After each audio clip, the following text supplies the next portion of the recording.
Welcome to 502 Conversations. I'm Brian Kirby, and my guest today is Dr. David Samson. Dr. Samson, how are you doing today? I'm doing wonderful, Brian. How are you doing? I'm all right. It's maybe 30 degrees here in Boston. You're in Toronto, so what is it, 15 or something? Yeah, it's -2 degrees Celsius, so just a little bit colder. Wow. But we had to do we would have to convert to figure that out, right? I guess at 30 we're below freezing, so if you're a Yeah, I minus think it's 2, yeah, it's 2028. okay. Fortunately, this Yeah, is not a conversation about math. yeah. I do have a brief bio on you, which I shall read now. Dr. Samson is an associate professor of evolutionary anthropology at the University of Toronto and director of the Sleep and Human Evolution Lab. He is also the author of Our Tribal Future: How to Channel Our Foundational Human Instincts into a Force for Good. As an interdisciplinary scholar investigating major behavioral and physiological transitions in human evolution, his research directly addresses the central anthropological question of human uniqueness. In other words, he's asking, what is it about us that makes us the most successful animal on the planet?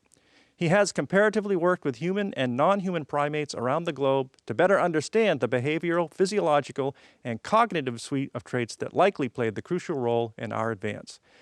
Dr. Samson has been featured in and on such venues as the BBC, Time, the New York Times, New Scientist, the National Geographic Society, and The Atlantic. He is with me here today to discuss the aforementioned book, Our Tribal Future: How to Channel Our Foundational Human Instincts into a Force for Good. All right, let's get right at it. I always like to start with definitions because to make sure we're Yeah. all on the same page. I'm not going to ask you to define success, though maybe I Mm. should, but I will ask, what do you mean by tribal? That is actually a difficult question to answer for something as simple as trying to figure out what a word means. So when I think of the word tribal, I think of this term that I've used in the book. It's an intersubjective belief network. An intersubjective belief network. Now, really, what that means, that's a really complicated term, Yeah, thanks for the but definition. yeah, yeah. But what it means is we have a particular level of coalitionary instinct that is an adaptation. It's basically the propensity to see teams in our environment. So when we think of a tribe, we're thinking of what are the signals that somebody is emitting that indicates that they're on our team, in our group, in our coalitionary alliance. And so that's the basic fundamental working definition in the book. And you have traveled the world comparatively, humans and non-human primates. So now what are our foundational human instincts? Yeah. Okay. So actually, that's. I'm really glad you led with that, Brian.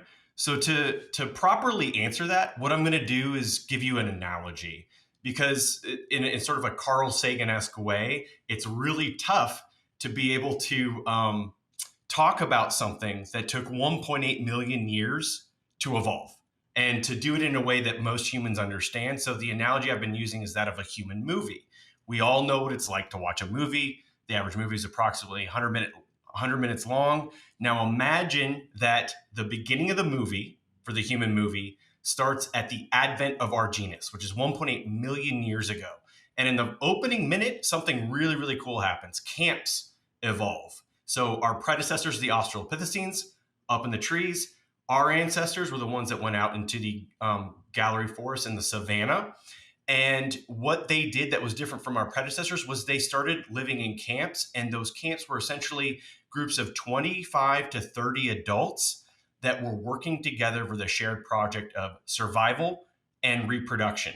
And in that opening minute, that means our moral software is updated in a very crucial way, in almost a very human-esque way. And that is we create face-to-face morality. It's sort of a blessing and a curse because as soon as we updated this moral system at one minute in the movie, we basically had the capacity to share with people within our camp, within the identity group of our camp, our in group, share what we forage, what we hunt, alloparenting, so parenting responsibilities, all these really crucial things that make us human and allowed us to survive. But the curse to that was the fact that once you are in that group, you have almost a tyranny of the cousins. You have to adhere to the social norms of that group, or you get excommunicated, you get canceled, right? And so the movie basically stays like this for 84 more minutes. It's a pretty boring documentary. You need a David Attenborough to like spice it up. But at minute 84, something really, really crucial happens. That's when we evolve the capacity for tribes. We evolve another blessing and a curse. It is the advent of Homo sapiens, so anatomically modern humans that look very much like you and me. And we evolve the ability to basically bootstrap cooperation to strangers. And the way we did that was with tribalism. So this was the core adaptation 300,000 years ago, 84 minutes in the movie. You have the ability to basically say, this person is sending this signal. I've never met them before, but they wear a feather on their right side, or they have elongated their neck in such a way, or they have a piercing here. And I know because of this, because I know the encoded symbols in what they're projecting, I know I can cooperate with them in a way that I can't with people who don't have those signals. So the tribalism at its core was actually a way to increase cooperation, but there was a curse. On the flip side of that coin, you have the capacity to dehumanize, and with that out group, you can do the worst possible things. In fact, you can exhibit the most horrendous of human behaviors, which are genocidal and murderous and really, really bad parts of human behavior. And that happened at 84 minutes. With 30 seconds left in the movie, we have then the advent of agriculture. We become more sedentary. We become the sole inheritors of the earth. We outcompete Neanderthals. We start bootstrapping cooperation amongst trust with strangers using this tribal adaptation at scale. We're doing it now with hundreds of thousands of people, millions of people in some places, starting a few thousand years ago.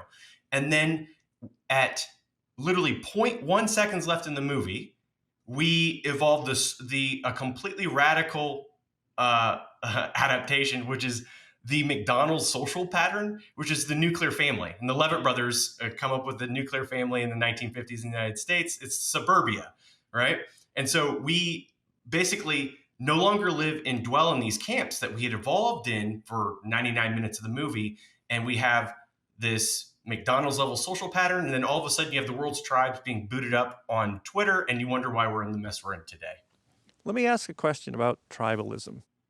It's got a bad connotation today, of course. But It does. So, and I'm going to quote you here because it was an interesting quote. So you wrote that tribalism is governed by a force so motivationally powerful that it predicts more of your behavior than does race, class, nationality, or religion. And then you went on to say, the tribal drive is the instinct to belong to a nested group, a tribe, that uses symbols that represent a shared reality to identify membership. And you mentioned the symbols before. So the evolutionary tribe drive and this instinct to belong to a nested group, have we outgrown the need for that? As long as we're a social species, as long as we find value in belonging to a group, then I don't believe we have outgrown it. Or we can even ask the question whether or not we would want to outgrow that. If we outgrow that, then we are fundamentally something other than Homo sapiens, because it's such a core defining trait. And I should say here on the onset, the value proposition isn't truth or accuracy in terms of interpreting the outside world and what reality is. The value proposition is the actual inherent adaptive properties of belonging to that group. How are you going to enhance your survival and reproduction if you do belong to that group? I'll just bring up a quick example here. We can say flat earthers, right? Flat earthers, objectively, we have a strong amount of scientific evidence the earth is round, but the value proposition here isn't necessarily for the people who are proponents of and members of the Flat Earth Society. The value proposition isn't whether or not the earth is round or flat. It's belonging to a group that believes the same intersubjective things, right? So this is something that we need to wrap our heads around. Otherwise, we're never going to get to the bottom of tribalism and its role in human behavior. Well, following from the evolutionary tribe drive, so it's innate, all right. But we're also taught that mentality, right? And we organize into our own tribes. So very early on, we have sports teams or maybe our Mm. neighborhood or our literal familial tribe. So what's the balance between the innate tribe drive and the inculcated tribe drive? Well, the innate starts. It's incredible, actually.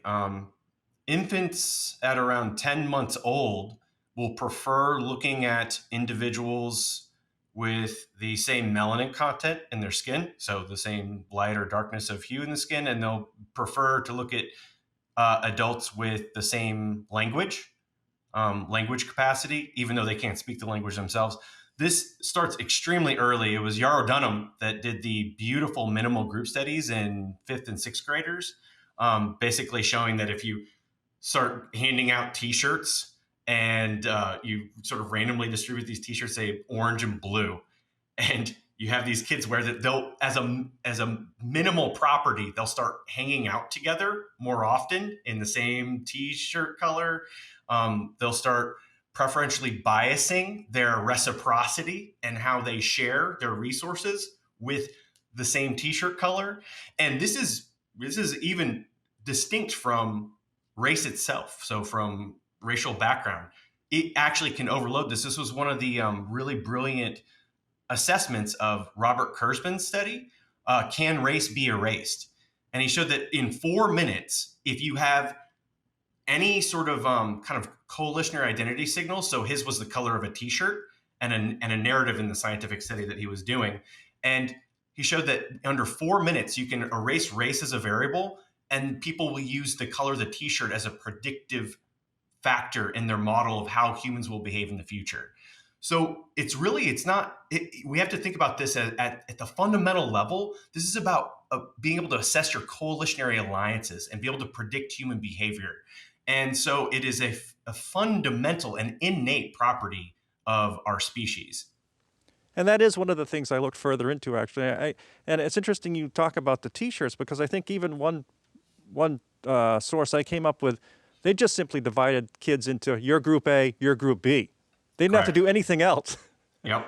This is called a minimal group. So it can happen really shockingly quickly. The Muzaffar Sharif in the 50s and the 60s, he was the scientist, the social scientist who came up with realistic conflict theory. And he ran these really, really cool studies in the 50s and the 60s showing this very famous study of the rattlers and the eagles.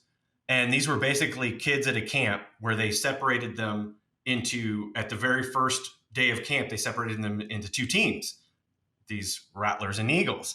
And what was cool about this study is that you couldn't have a more homogenous sample size. Like they were all kids from a two-parent household from Kansas, white, Protestant, middle class. So like it was like this super homogenous sample. And in under a few days, you had the most, intrinsic like competition at the group level, to where there was this back and forth.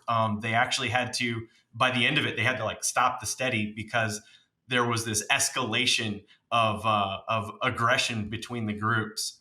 But what was encouraging is that with a couple mediating factors like bringing them together, coalescing their group identity, making them work together towards common goals, they could also switch those lines of coalitionary alliance. So it's important, Brian, that we realize because we're dealing with symbolic stuff, it is malleable, right? The drive to do it, to assign people into teams, that's innate.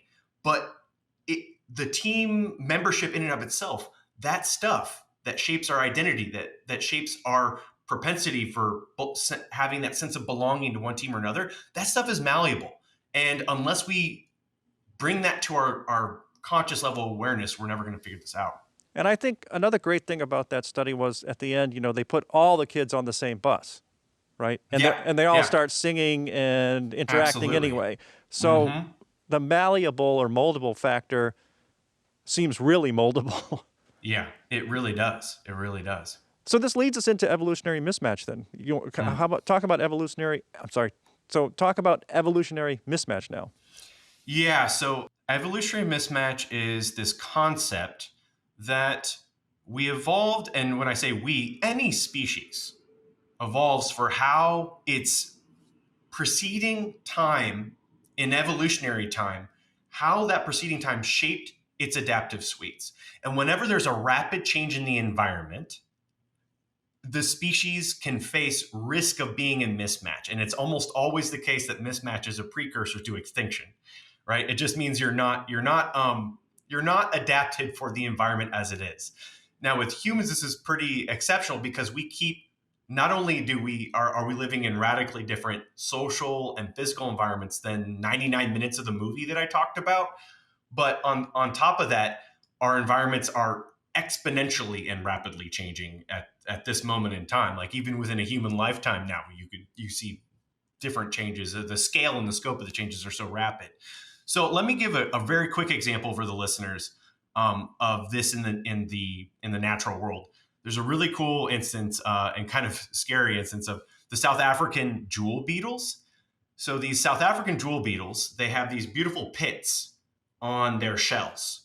And the males, as a factor of sexual selection, are attracted to females with big, shiny pits. So pits are sexy, right? To the male jewel beetle. And what's gone on in South Africa, which is very worrying, is the males are mating with beer bottles because the beer bottles have these big, so basically they're like super stimuli. They shoot massive pits that are on the base of the beer bottle, and it's actually affecting the population level of the African jewel beetle. Now, this is basically a state of mismatch, right? You have a novel material object being introduced into their local environment, and it's affecting their ability to function as they would otherwise. But here's the good news, Brian, is that you can, if you know what the state of mismatch is, you can also ameliorate that state. So you just, what the scientists have done there is ask these beer bottle companies to remove the pits out of the beer bottles, and then you see a rebound in the reproductive success of the African jewel beetle. So there are remedial steps to be taken, and this is an example of mismatch. At least with beer bottles, I mean, I wonder if the male beetles are wondering why they don't have to snuggle afterward. But I'm sorry. So in the mismatch chapter, though, in terms of right now, you have a section, Death by Loneliness, which I found really depressing, okay? So it's the mismatch of modern isolation with this evolved need for social groups. Yeah. I know it's a little depressing to talk about that, but can you talk about it for me, put it in context? Oh, absolutely. And it was the most depressing part to write of the book for sure. But it's a very current topic, so current, in fact, that the Surgeon General just, it was maybe 3 or 4 months ago now that the Surgeon General had an advisory against social isolation. This was the first time in American history that this occurred. And I think it's because the scientific evidence that is being accumulated is pretty overwhelming. So let's look at it in adolescence, for example. Isolation is definitely damaging for adolescents. Over 40% of college students report being too depressed to function most days. 40%?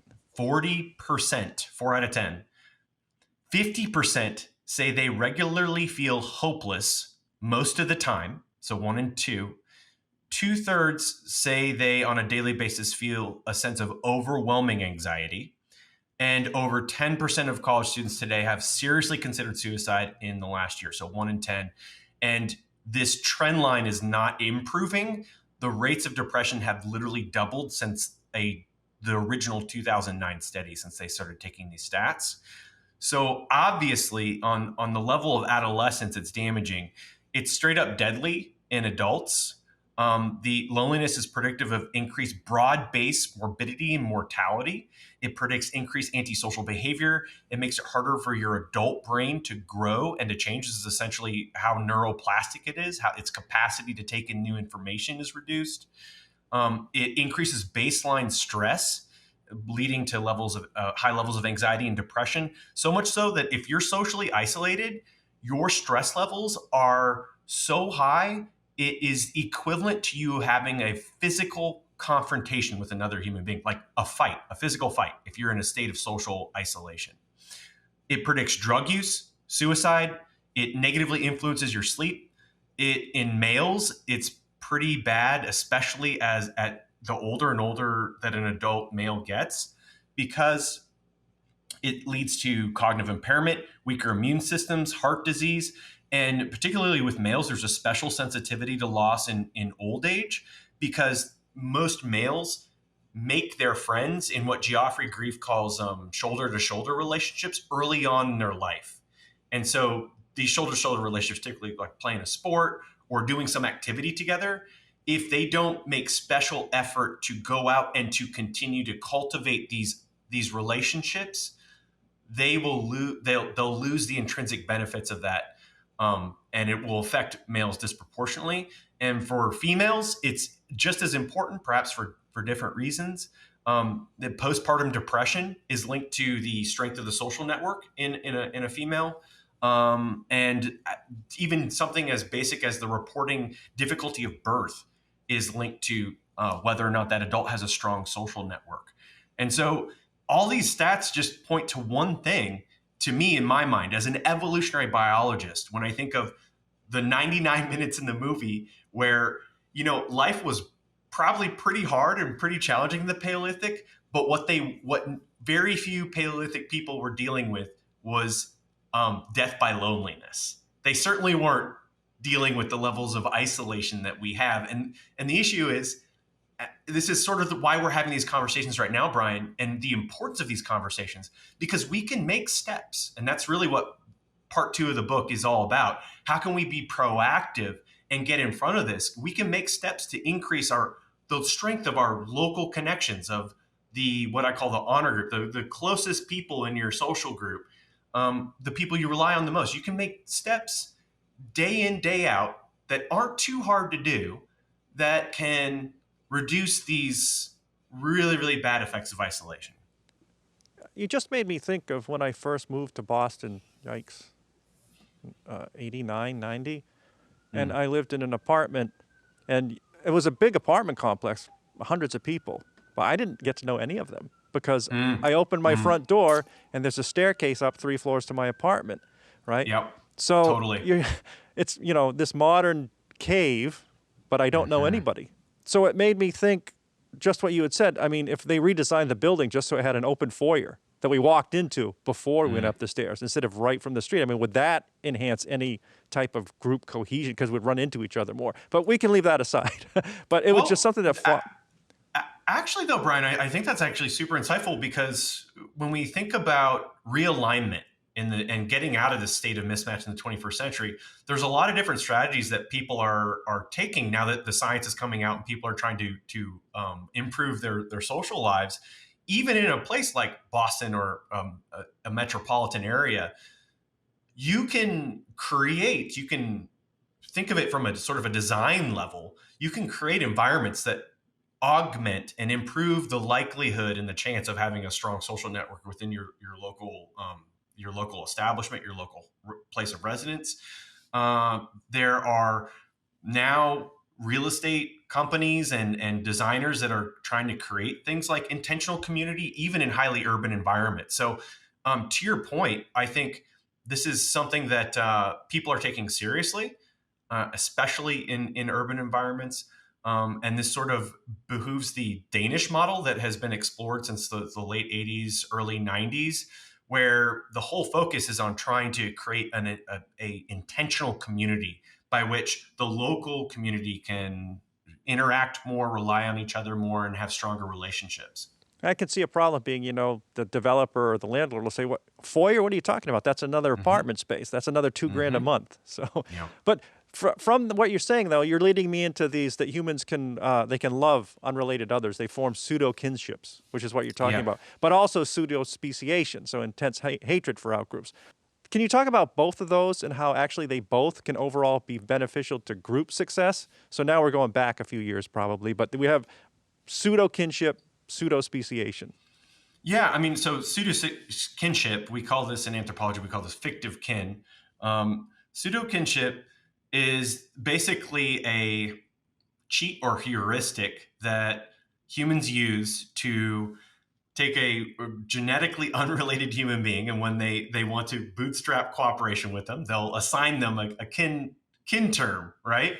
Blood brotherhood rituals they're almost universal throughout human cultures, especially in our historical past, and likely in our prehistorical past. And all that, what a blood brotherhood ritual is essentially taking somebody who's unrelated, and then after going through a ritual, which is a ritual is a way to bond and create cohesiveness by way of synchronizing behavior and synchronizing symbolic meaning within a group or a dyad.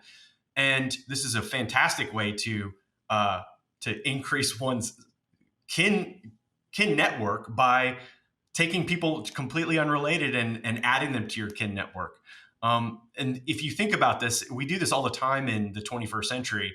How many churches will say something like, Brother Brian, right? You think of how many times, or Sister Mary, right? How many times these fictive kin terms are used to basically imbue this sense of connectedness, but it's on a tribal level. And I should emphasize here, Brian, when I say tribal, I think there's a really important number here. Humans have what's called a channel capacity. And Robin Dunbar did a lot in evolutionary science to flesh out this idea of channel capacity. So the magic number of the relatively deep level of relationships that a human can have in terms of processing limitation of the human brain is about 150. Once you scale beyond 150, the ability for humans to computationally process a deep relationship starts to reduce significantly. And so when I say tribal, what I mean is beyond Dunbar's number. And I think this number is really, really important. Under 150, you have real meaningful relationships. In fact, you can scale it down to even more valuable relationships. There's a tier of relationship called the sympathy group. The average human being has a list of 12 other humans in their network. And the way you assess this in the psychological science is by asking an individual, if somebody died in your network, list down all the people in your network, and if they died and it would provide a profound sense of loss. It's sort of a morbid thought experiment, but really valuable if you go through it. I challenge your listeners to write down everybody in their social network and then think about who are the people that if they died, you would feel a profound sense of loss. And the average person responds with about 12 human beings. And what I push my students in the classroom to do is, once you get that sympathy list, seek those people out. If they're living across the country, call them, Skype them, Zoom them. If they are even close to you geographically, visit them more, right? Because there's going to be some massive intrinsic benefits to shoring up that sympathy group. So the human capacity to have deep relationships is very finite. And what tribalism does is it's a cheat. It's a heuristic. It says anything above this, you're part of my tribe, and I will just give you sort of I'll bootstrap the likelihood of us cooperating as opposed to avoiding cooperation. But it's really just a cheat sheet. That's what it is. And so you can see how this would be inherently, it's a necessity to a species that has severe cognitive limitations in terms of its social computation. And as far as the drive goes, we'll sum up this section, and I want to move into bias and things. But I mean, I know a lot of people recoil at the connotation of something determined or termed as the tribe drive. But I mean, in terms of species success, I mean, you've equated it as just as important as tool use and language, right? Yeah. Yeah. And in fact, when we talk about a drive, I want to be very, very clear here what that means, because I think you do strike a very important point about the unconscious nature of being compelled by something in our inherently in our DNA. Most of our behaviors are unconscious. Let me give a really good example that I came across relatively recently. I wish I had this for the book. I just came across the science of handshakes and the chemical signaling that occurs when you literally shake the hand of another human being. So first of all, really interesting behavior. When you shake the hand of another human being, you're 100% more likely to smell the hand that shook that other human being. Now, I found this quite shocking. Like, I'm sure your listeners are like, what does he even mean by that? Because I found it quite shocking. But when I say smell, you're doing something along the lines, you're shaking the hand, and then you might like go right like this afterwards. But what you're doing when you're stroking your chin or you're touching your face, you're touching your eyes, you're literally smelling the neurochemical signatures from the person that you just shook hands. And it's embedded with a categorical information about that human, their health status, their emotional state, and their stress levels. So all this stuff that I'm telling you, when I heard it, I was shocked, but also I wasn't shocked because I know how much is going on under the hood in terms of processing information in our environment. And that is what is happening with our tribal signaling. It's embedded in our bodies, our gait, our language, the way we, what dress we have, what food we eat. It is, you think all these things are benign, but it is sending out a coded signal that if other people in your environment receive as authentic, they will preferentially bias you in their behavioral interactions. And the adaptive reason this is because we're all looking for a way to predict human behavior in a chaotic world, right? It's really hard to figure out what's going to happen in the future. And these are just Bayesian processes trying to gain some purchase about what that human might do to me and my group in any given social circumstance. And it's highly adaptive. So when I say tribalism is innate, it's innate for a very important reason, because without it, we probably likely wouldn't be here as a species. Okay, so as success as a species, that's great. So following the tribe drive, I'm sorry to sum it up like that. Yeah. But then comes the tribe bias and fitness trumps truth, right? Those don't Yes. sound good though. All right. No. So the tribe bias, fitness trumps truth. Can you explain those? Yeah. The fitness trumps truth. This is something that I think was maybe the biggest moment for me personally when I was writing the book, in terms of the most profound idea that I was wrestling with. Because I had matured as an evolutionary biologist, thinking just sort of with the underlying assumption that, like most evolutionary biologists, that if we're a more complex organism, then we should, with a greater, encephalization quotient, a greater proportion of gray matter in our head relative to our body size compared to other animals on this planet, you would think that that would correlate with a increased capacity to perceive veridical truth. And what I mean by veridical truth, I mean objective reality. It turns out Donald Hoffman has been making waves. He's a cognitive psychologist, and showing that mathematically this is actually quite improbable. That in fact, the more complex the organism, the more our filter is designed to shield us from objective reality and simply zone in on the things that are fitness relevant in our environment. And this blew my mind. I really loved wrestling with this idea because natural selection doesn't care if something is true. It only cares if it will allow and increase the likelihood of your genes surviving and reproducing. And this can also help happen at a group level as well. So again, it's really crucial to realize the actual benefit to belonging to a group was survival and reproduction, not truth. And that means that we are layered with bias. In fact, it's so much so that I'll say this: our tribal identity alters our view of the world. Every idea that we've been discussing right now is in large part accepted or denied by the people listening out there in the world that are listening to this conversation right now.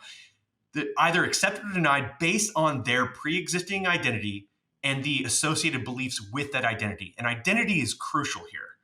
Identity is like this reality warping property that once you strongly identify with a group, you're going to do everything in your mind. We do everything in our mind to shape the data that we're perceiving in the reality to fit the narrative that our group is good. And so Oberst and Imhoff. This was a paper by two scientists in 2023. Just came out with this really cool paper, and we've all heard of these different psychological biases that are sort of embedded into humans. There's something along the lines of 150 have been recorded in the psychological sciences. What their argument is, and this was last year, they made this argument, is that there are basically 6 categories that all these fall into. 6 fundamental beliefs that basically bias almost every bit of information we receive, and then we try and interpret. So these are the fundamental beliefs. The first bias is I am good. My group is good is the second bias. The third is I make correct assessments of the world. The fourth is my experience is reasonable, a reasonable reference, meaning it's generalizable. My experience is likely what everybody else has experienced. It's another bias. My group is a reasonable reference. And people's attributes, not the context by which they choose, but their attributes shape outcomes.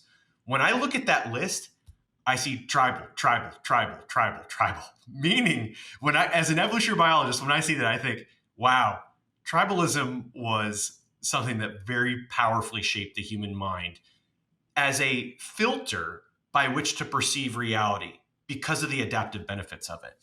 Does that help color our conversation on bias? Yes. A lot of benefits to tribalism, and it's not just, the evolutionary, your tribe helps you kill the other before they kill you. Mm-hmm. You've got the automatic social network and connections that you spoke about.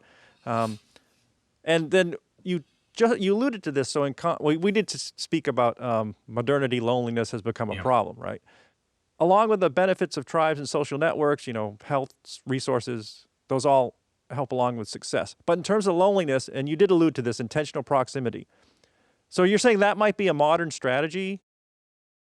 Talk more about intentional proximity. Yeah. When I think of intentional proximity, I think of a way for us to get around all the list, that laundry list of really bad predictors of isolation. So intentional proximity is the idea that right now our society is built in a way such that it increases our social distance. We call this as a phenomenon, we call this social drift. And intentional proximity is a way to fight social drift. It's a way to try and think intentionally about how to increase the power of your local groups. A great example of this, are you familiar with the Rosetto? I mean, you read the book. I did, yes. Yeah. The Rosetto is this really beautiful example in the literature. Stuart Wolf, he was a scientist in the 1950s. Stuart Wolf was invited by some doctors in the community of Rosetta on the east border of Pennsylvania, and so within the state of Pennsylvania.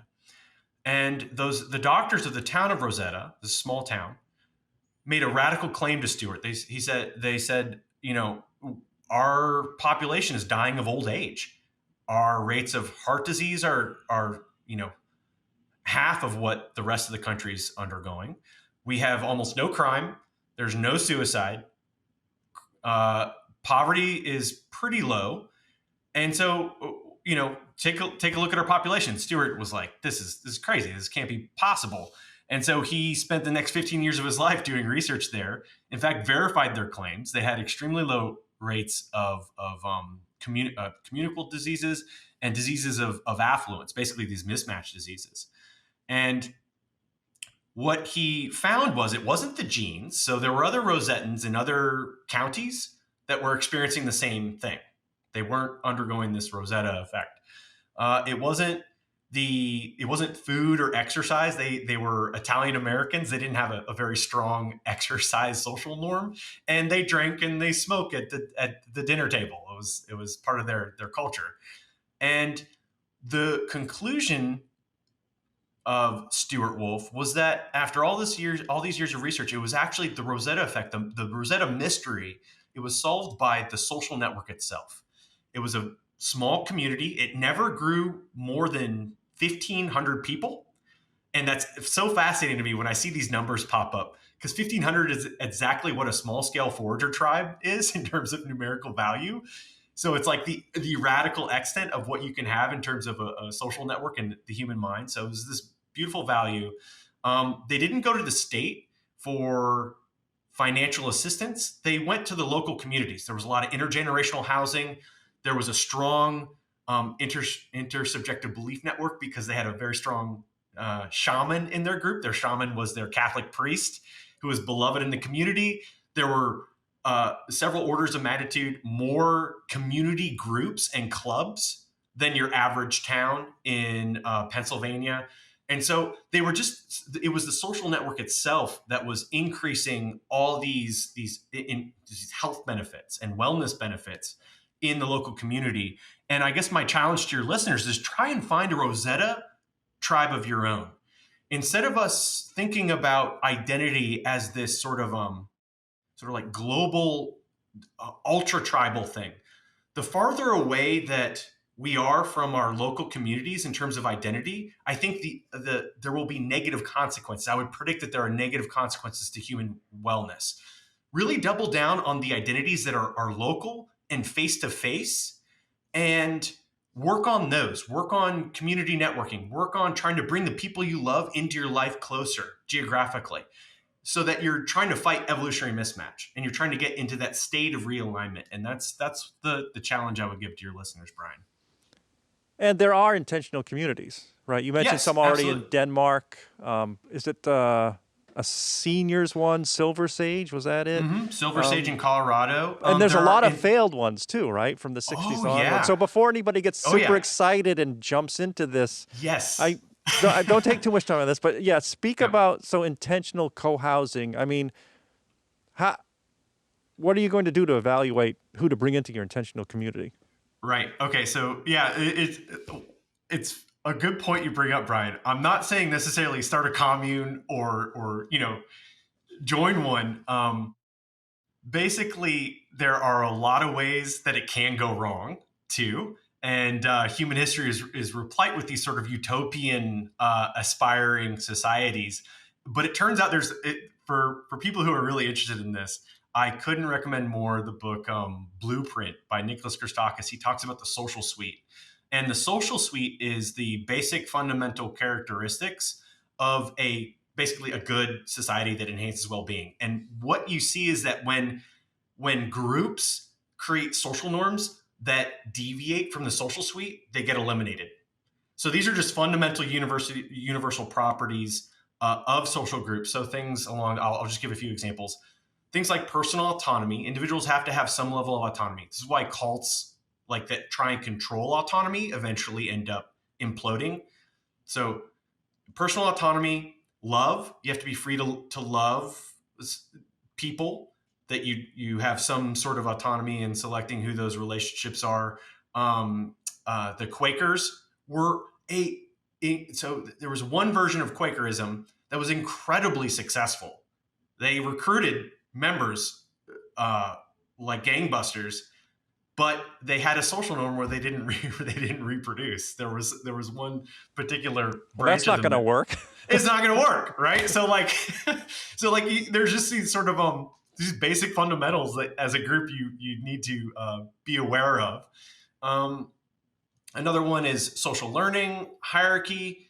It should be mild hierarchy. So not strict dominance-based hierarchy, but a hierarchy of prestige.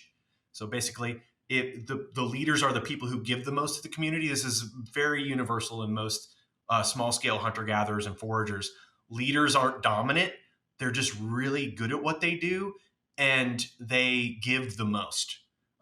So there's just there's this suite of characteristics that if you are looking to start your own commune or community, you might want to be very mindful of. Otherwise, don't try and reinvent the wheel. Evolution's been doing this for 1.8 million years. It's interesting you talk about that because I grew up in Maine, and now I can't believe I hadn't thought about this before. Right near me in a town called Farmington Falls, there was an isolated group of people, and the men all wore black hats, white shirts, and the women all wore gray dresses and white bonnets. Now, we always called them Quakers. I don't know why, but I found out later that's not what they were. They were some other, and the men, I don't know what the women did, but all the men were house painters, I think. I'm pretty sure. And I never saw any of the kids in school. And then there was another one in Dresden, Maine, that you drive by and it says, this is the community of. Yeah. But that one's... That's cool. That's really cool you bring that up. So on that topic, I'm reading right now a book. This is the book I wish I would have read while I was writing my book, Our Tribal Future, the most, American Nations by Colin Woodard. And he does this, he's a historian. He does this beautiful, rich historical and ethnographic exploration of the 11 American, he calls them nations. I call them tribes. They are intersubjective belief networks that you can see the migrational patterns they had when they came from distinct places in Europe, and then how they collided with indigenous groups in North America, and the social norms and the sacred values that each adhere across the 11 American tribes, North American tribes, because they actually cross Canadian-American borders very easily. Once you understand tribes as an intersubjective belief network, nation state lines all of a sudden don't really mean much, because so much more predictive power is gained from understanding the actual underlying tribal networks underneath it. And the reason I bring this up is because the area that you're talking about in Maine would have been what he would have called the tribe of Yankeedom, or the nation of Yankeedom. And right next to it is the Midlands. And the Midlands, so the Quaker experiment and a lot of communal experiments occurred in both, but for different reasons. The Yankees, as a tribe, came over with very strong communal values, but it was very top-down. It was based on Puritan ethic. And so they believed in local governance. So they had a lot in the social suite that was really, really powerful. And it meant that the average wellness of the individuals in their groups was actually quite high. But the cost was adherence to social norms. You had to, like, don't be burned at the stake. That was the cost of not adhering to the social norms. But there were a lot of these types of Puritan communities in Yankeedom. And then the ones that wanted a little bit more religious tolerance, but still wanted to run the communal experiment, went to the Midlands. So Pennsylvania is a classic example of this, because Penn was the aristocratic son of a English aristocrat, and he had lent out money to the English king. And he said, if you just give me Pennsylvania, I'll wipe it off the balance sheet. And he wanted to run a radical Quaker experiment because the guy was into Quakerism. And he's like, we have complete religious tolerance in this area. We are also pacifists. And so a lot of people who were seeking religious tolerance went to this area to run their different communal experiments. It ultimately failed because they never defended their property rights. So that's also another lesson of the social suite. You have to realize you got to defend chain of access to property. I want to move on, but first I got to ask a question related to the social suite and how you evaluate who to bring into your intentional community. Yeah. I got to ask this. So you write in the book that when you were dating a woman, I think became your wife, you kept track of the first 30 encounters you had. You made a spreadsheet and ran some statistics. Right? Yeah. I don't know. Was she hip to? Awesome. I don't know if she was hip to that at the time or not. But two questions I have. She totally was. Okay. In fact, she has that the image of the output I ran in our code. She has the image of the probability distribution of our success in our relationship, and that is something she takes great pride in. It's framed up in our apartment. So when you had to, was this all qualitative that you had to turn into quantitative to run the stats? I mean, and then I guess the final question is, did you write your own did you write your own vows and just recite the stats? I mean, yeah. Okay. So first of all, those are two completely different questions. I did write our vows, but that's because after having being studied ritual for years now, I realized the magic of a well-run ritual as a cohesive bond between a group of people or a dyad. So I took the ritual very, very, very seriously. And so I'm sort of a ritual animal. I love rituals. And in my closest friend groups and my closest social networks, we do a lot of rituals to reify our bonds together, right? And this one really, I think we're under ritualized as a society, and I think ritual is this super powerful mechanism to do it, especially if you are no longer actively religious. So a lot of people have this sort of vacuum now that more people, starting in 2020, the Gallup polls show that it was the first time ever in American history that there was under 50% people who identify as religious in this country.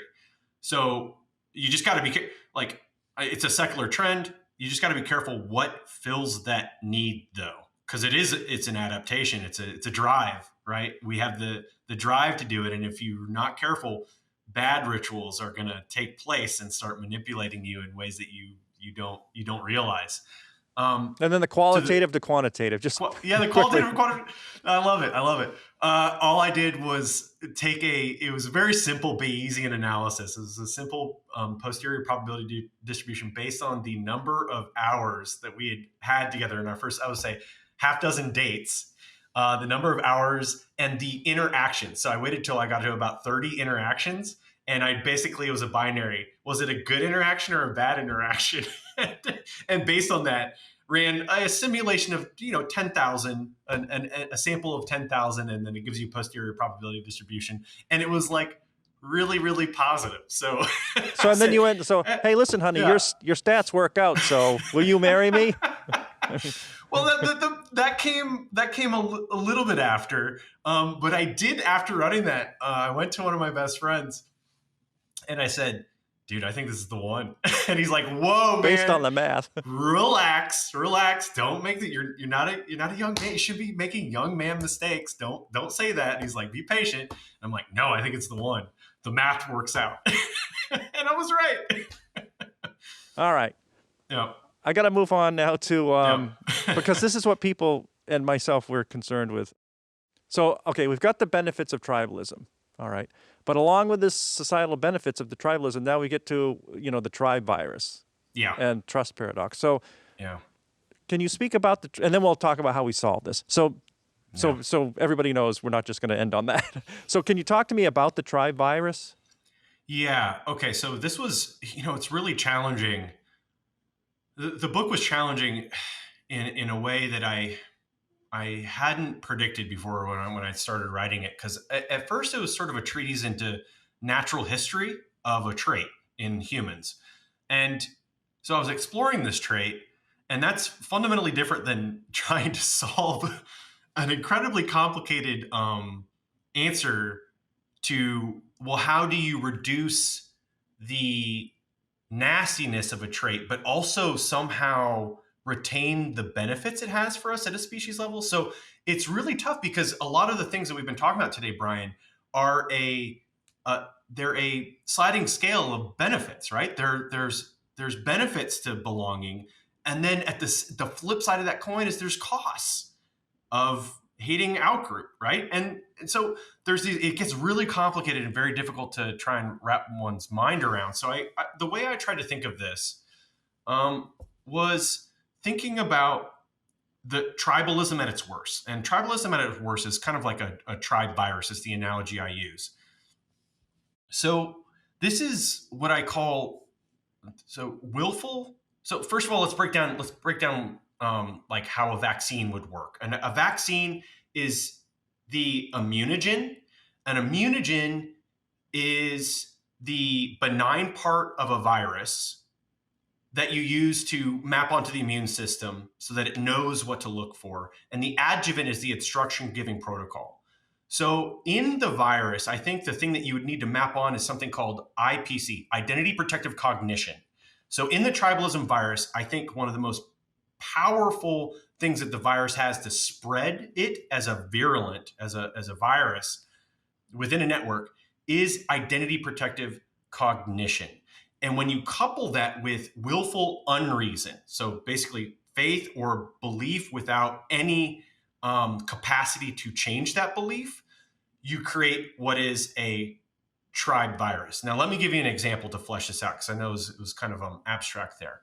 So in the creation versus evolution debate with Ken Ham and Bill Nye the Science Guy. Are you Yeah, familiar with this debate? I Yeah. haven't seen it, but I've read about it, of course. So Yeah, and it's such a fascinating uh, interaction between two people with radically different worldviews. So Ken Ham is a fundamentalist Christian, and when he was asked at this really crucial moment, they were both asked this question by the moderator: "What would it take to change your mind?" And Bill Nye said, "Well, it would take X, Y, Z in terms of physical evidence. It would take some. So for me to change my mind about evolution, I would need to see geological evidence. I would need to see evidence, astronomical evidence. I would need to see the evidence in the fossil record, et cetera, et cetera, et cetera." So he just made a list of evidence. And what Ken Ham said as a response was, "I'm a Christian." And like the people in the crowd who identified as Christian, you can actually hear in the crowd, you can hear them cheer. There's an actual physical cheering in the crowd. "I'm a Christian. I'll never believe it." So, I'm not trying to pick on Christians here. This is just a great example of the tribe virus, because what he said, he literally answers the question to what would change your mind with his identity. And so that means there's something embedded in that identity protective cognition. There's something embedded in that that is making him unable to change his mind in the future.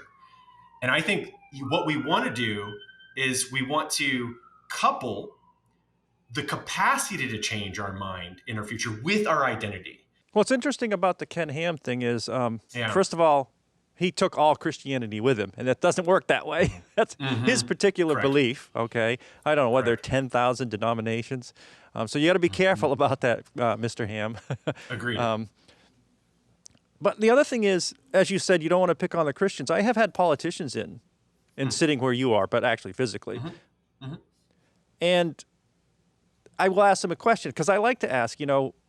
I want to know how people think, right? So I will say, when have you changed your mind due to updated evidence, right? And I will get a Beautiful. response simply say, well, I would never go against my core beliefs.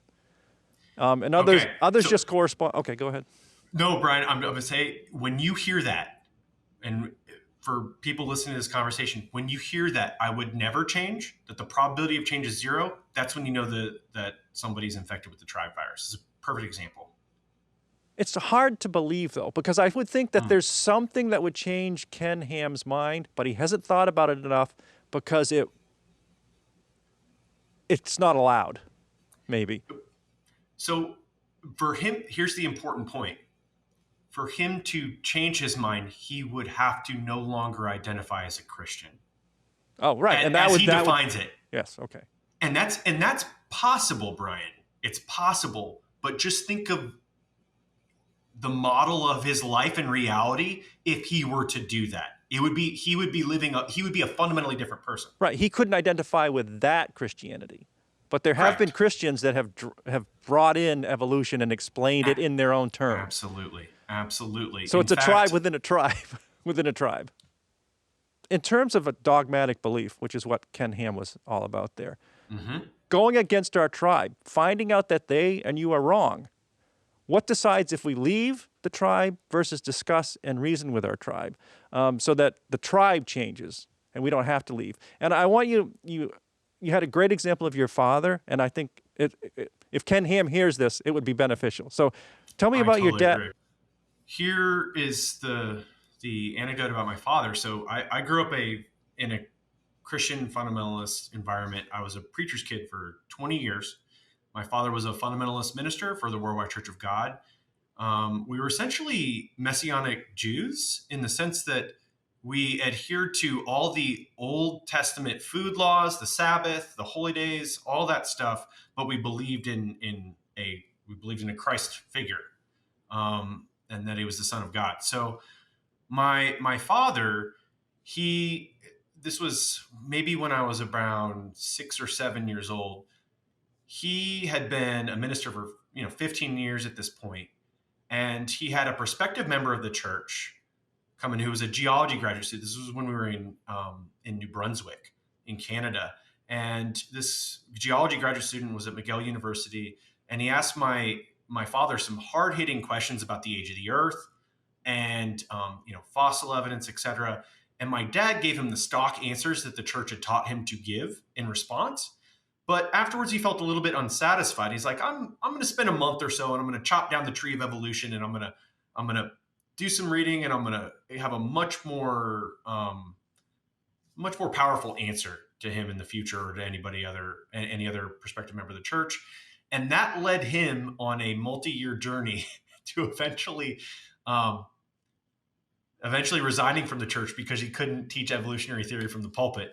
And I think I owe a lot to my father for this journey, even where I'm at today, because I was his guinea pig. He would bring me up in his office and he would ask me questions like, so David, there's these Galapagos finches, right? And he would give the thought experiment of how natural selection might work. And I'd be like, well, that kind of makes sense. I was just his, his intellectual foil at that point. But it embedded in me some of these ideas, and I took to reading them in high school and in college later. But what I think, when I was finishing up the end of this book, I had a hour-long conversation with my dad, and I pushed him on it because I thought there was something here. And it was all while I was thinking about the analogy of the tribalism vaccine and the tribe virus. And I was like, well, Dad, what was it though that allowed you to sublimate your identity and to reduce your identity in view of updating your priors about the world? And he's like, I need to think about that. And he thought about it, and then he came back to me. He got back to me in a subsequent conversation, and he said, I can actually trace it back to a point where it was in high school. I had a literature teacher, and she had walked me through the Socratic method and how to judge veracity, and how to judge evidence, and to how to change your mind, essentially. And to my dad's credit, he said there was just something in that. There was like something embedded in there, kind of like an inoculant, a mental inoculant that gave him just enough mental immunity that when push came to shove, even though he had so much layered into this identity, I mean, he had a job. He was paying and providing for his kids and his family. He had social status, right? As a shaman within your group, he has high social standing. He had a place in the world that was very well defined. There's all these benefits to being status benefits to being part of these communities. And so at the end of the day, it wasn't true. And I had to update my prior beliefs. And once I did that, the identity dissipated, and I no longer wanted to identify with it. And to me, that was sort of the example that was extremely powerful.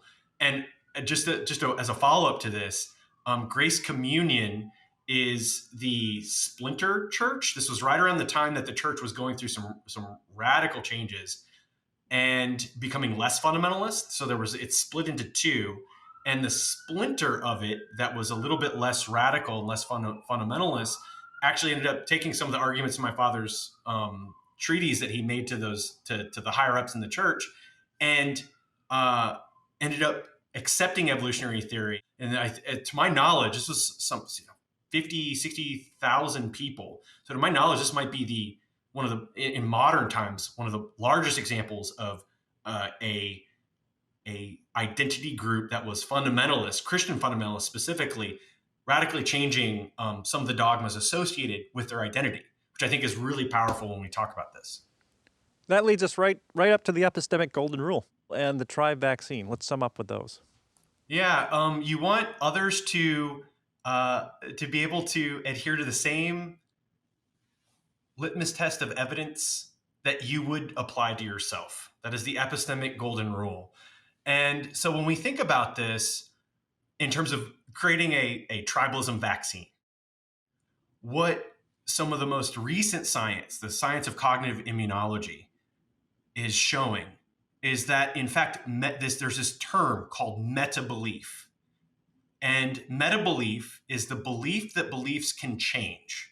So it's essentially just a belief that, yes, facts can change and they can be updated if evidence dictates it should be so. And this propensity through surveys has been shown to lead to people being less conspiratorial, less likely to believe in to be radicalized, essentially. A lot of these really big benefits. So my idea here with the tribalism vaccine hypothesis is to take something like the innate trait of identity protective cognition, because as long as we're Homo sapiens, we're always going to have IPC. We're not going to be able to get rid of it. We're going to need to identify with something. As soon as we don't identify with something, we're no longer humans. So that part is in us no matter what. What I'm arguing here is that why can't we harness that for increasing human wellness and increasing the propensity for pro-social behavior and cooperation at the species level? And the way we would do that is taking that immunogen, which is the identity protective cognition, that part of the tribalism adaptation, and then coupling it with meta-belief, sort of the sacred value that beliefs can change and that identity is ultimately an illusion, because it is. It's just a series of complex symbols, and that's all it is. So coupling those two things together, meta-belief as the adjuvant, the instruction-giving protocol to the vaccine, and then identity protection cognition as the immunogen, and trying to gain some immunity at the population level. I'm under no illusions that we're going to get 100% immunity, but if you just increase this cognitive immunity, even in small degrees in the population, I think we're in a much better spot in terms of survivability as a species going into the 21st century. All right. I think that's a great summary. Also, Thanks. And that identity is fluid, because just think right now, how many identities are you holding? You're a professor. You have this intentional proximity group that you have. You're a student of, because you're an anthropologist, evolutionary. So you have all these hats that you wear, and you identify with each of them. So they change as you go along. So they change as you go along. And one, that's such a great point, Brian, especially as we're closing up here. I really want to challenge your listeners to explicitly think about the identities that they hold and cherish the most. How many of them are face-to-face, and how many of them are completely imagined, completely just out there? So say, for example, a political party is a great example. If your political party is your most prized identity, be very wary, be very concerned, because you're probably preferentially biasing at an extreme cost to your health and wellness, preferentially biasing your worldview to a group that is sort of an abstract group that actually doesn't mean anything, right?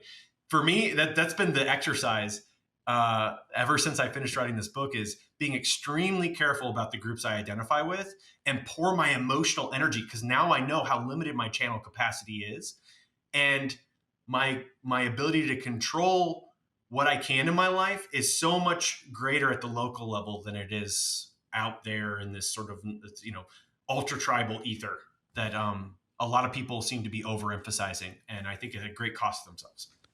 Thank you so much, Dr. David Samson. The book is Our Tribal Future: How to Channel Our Foundational Human Instincts into a Force for Good.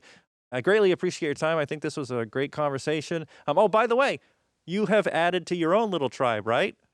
I have Roland Samson. He's now over 2 months old. So how's that going? My wife and I, it's going great. It's definitely the adventure of a lifetime. All right. Well, congratulations on that. Thank you. I want to get you and Richard Dawkins in a room and ask you how come we love our pets so much. I want to ask an evolutionary biologist, because but we'll save that for another time. I don't mean to equate a whole bit on attachment theory. I've got it. We'll do it for round 2. And I don't mean to equate kids and pets. There was something totally separate that I just wanted to mention, because it is something that I always wonder, why do we love our pets so much? It just doesn't seem to make sense. So, but it is true. Okay. Our Tribal Future, look for the book. I enjoyed it. It was a great read, and it points to a lot of outside resources as well, which unfortunately I went down some of those rabbit holes, which were also fascinating. So thank you so much. I appreciate it, and I will see you in person sometime. Oh, wonderful, Brian. Thanks for having me on. You're welcome.